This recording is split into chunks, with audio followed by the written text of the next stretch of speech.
is why not go to the library to have a peaceful environment. There are some times that libraries are full and you can't find a place to study. Like you need to go to the library early, really early, and POI. yes, exactly. Is there only one library in the whole city, in the whole place? Like it's you really need a place to study like really soon. It's an emergency. You need that, and you don't have enough money to go further. So you have to find a near library that is close to your town or whatever. Yes.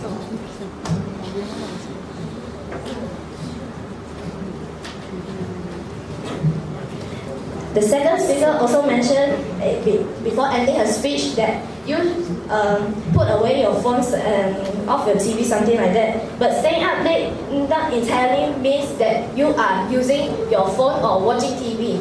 You can stay up late just to study or exercise because a study said that Right. yes, accepted. The second speaker has mentioned about lifestyle, and it is the lifestyle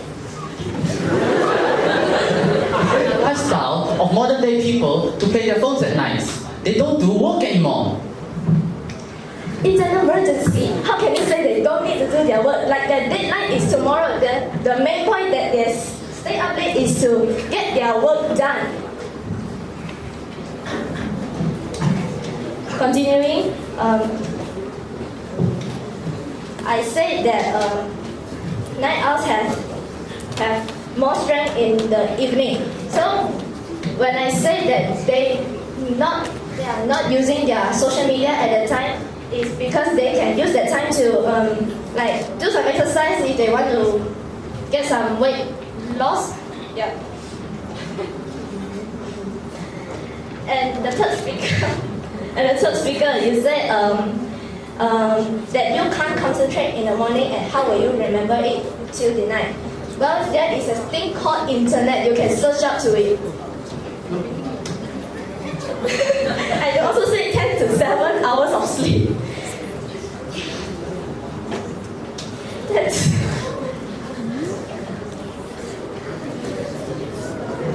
Well, it doesn't matter the time that you sleep. POI is still correct.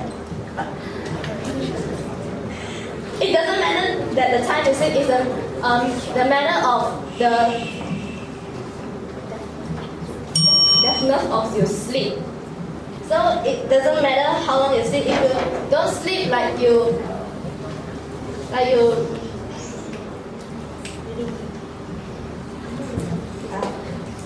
but if you don't sleep like enjoy yourself, like having a nightmare and get a shock waking up, is still considered as not getting enough sleep. And you also said that after you eat, you can go to exercise. Well, according to science, after you eat and go to exercise, it will affect your digestion. So it's not a good thing to do. Lastly, as my first and second speaker said, that students stay up late is mainly because just to study to improve our knowledge and the hectic lifestyle of nowadays. We, the opposition team, strongly disagree that children should be banned for staying up late. I rest my case. Thank you. Thank you. The next speaker has spoken for 5 minutes and 7 seconds. The first, second, and third speaker from the government and opposition have delivered their speech. Before the both team deliver the reply speech, each team will be given 2 minutes to discuss. Start now.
Alright, the discussion time is up. Here are the rules for reply speech. After the speaker has spoken for 3 minutes, the bell will ring like this. And after they've spoken for 4 minutes, the bell will ring twice. The speaker has to stop. Now, the time for reply speech. We will now invite the opposition to present her reply speech. Time given is 4 minutes. Please begin. A very good morning to the respected adjudicator, the timekeeper, the chairperson, the members of the floor, and my worthy opponent team. I am Chiwon, the first speaker from the opposition team, and we strongly oppose today's topic, which is students should be banned staying up late. An article in Psychology Today states that creative people tend to sleep later as their brilliant thoughts are keeping them up at night. Thus, we should not ban students from staying up late at night, especially the clever children. A result from a recent study conducted on a group of young Americans showed that intelligent individuals went to bed later than their less intelligent counterparts. The study also reports that the nocturnal people are more likely to have higher IQ scores than the ones who go to bed earlier. Just like what my first speaker has said, that studying at night offers lots of benefits to the student. It is because studying at night time means that we can study in a silent environment without distraction and time validation. As an example, we can spend as much time as we need to solve a mathematical equation. Hence, we strongly believe that early bedtime is only for the lazy child, while the smart child are often a night owls. Besides, my second speaker has mentioned that the changes of lifestyle will cause the student to stay up late at night. Nowadays, due to the hectic lifestyle, most of the children are having their breakfast around 8 o'clock. And if they sleep at 10 o'clock, which is 2 hours later, will lead to an unhealthy lifestyle as the food in their stomach has not digested yet. Besides, the main food of the Asian children are rice that contain glucose. Glucose will definitely make the children become energetic at the late night and force themselves to sleep, and the active condition will just lead to a bunch of bad quality of sleep. Apart from that, my second speaker also mentioned that the difference of the sleep pattern of a child is also a reason why they want to stay up late at night. If a child having a nap at 4 p.m. or 5 p.m., his mind would probably be fresh at the night. Children are encouraged to take a nap after their school in the afternoon, as according to a research from a University of Milan, 98% of 1,426 respondents say that the afternoon was their most uninspired time. Therefore, we believe that children should not ban staying up late at night, as they can get enough sleep from taking a nap. Furthermore, my third speaker has just mentioned that due to staying up late at night, children will wake up late next day and they will skip their breakfast. Skipping breakfast is actually a benefit for all of us, as we could regenerate our entire immune system. Besides, we need time to reach the library, and staying up late at night in our choir room is certainly more convenient from that. In the end of my speech, I would like to restate that our team strongly against today's topic, as we all believe that students should not be banned staying up late. Thank you. Thank you. The reply speaker has spoken for 3 minutes and 47 seconds. Now, let's invite the government to present the reply speech. Time given is also 4 minutes. Please begin. It warps the minds of our children and weakens the resolve of our allies. Stephen Colbert. A very good morning to the honorable adjudicators, timekeeper, chairperson, members of the floor, and last but not least, my worthy opponents. I'm the fourth speaker, Legion of the government team, and I will be giving out our team's reply speech. So basically, at many times that Staying up late is a problem to our health, which causes us dry eye and fatigue that makes us hard to concentrate during class. And I shall believe that most people who stay up late are actually the true lazy ones, since they don't do their work during the day. Let's make it if we have 8 hours at school and 8 hours for sleep, and there is still 8 hours for the whole day for us to do our work during the day. And let's think that we have 30 minutes of a nap and 2 hours of tuition and basically a few minutes of bath. We still have multiple hours for us to do our work. But that basically means that students who stay up late are not doing their work during the day for those hours, but actually playing in their phones, watching their television and reading their novels or something. And what we have known that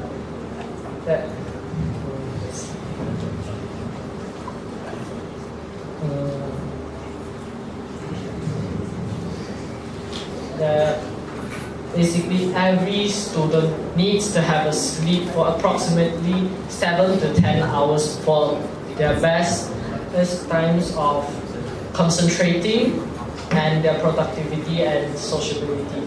Sleeping up late gives you many health issues. And sorry for the night owls, that there's a study on 2016 in Texas that suggests that staying up late to study doesn't help with your memory.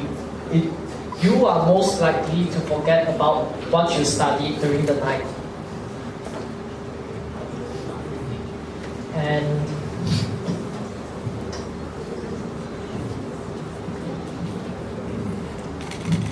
if you have dinner before all your sleep, you can actually have a walk at your park in front of your house, or even at the garden of your house during the night with your family, which you can and speed up the digestion of your food which you consume during your meals.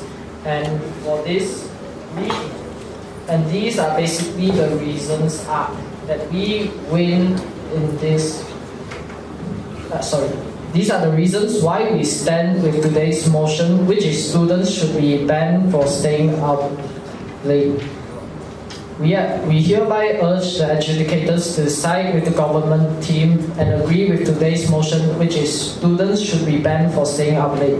And now I rest my case. Thank you. Thank you.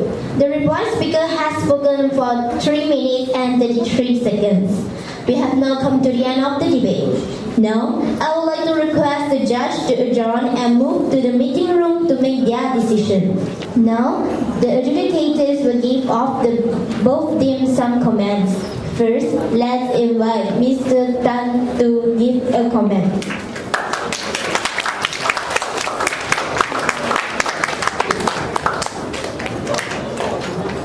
Hello.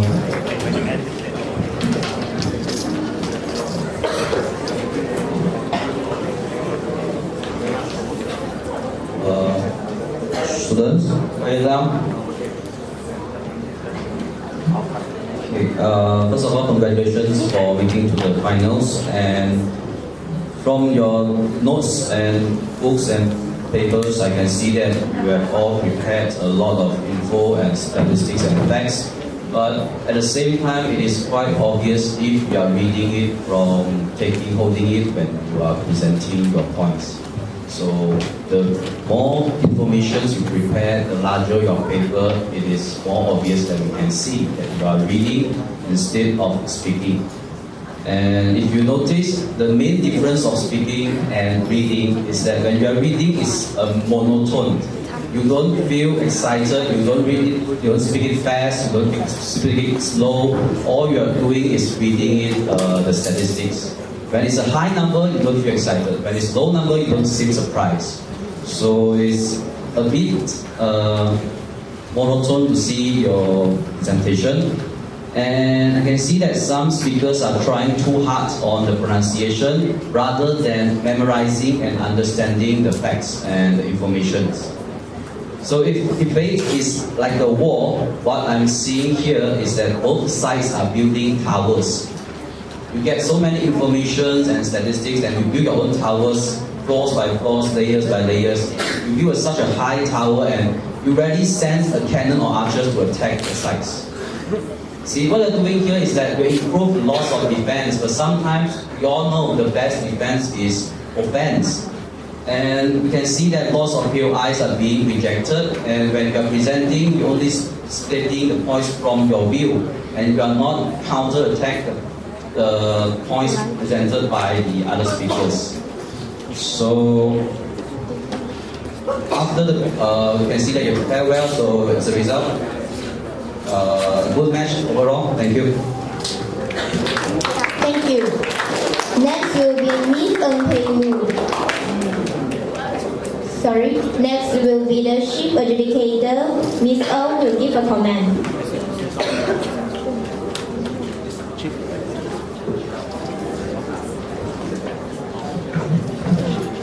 Okay, I can see you all really try your best to make these events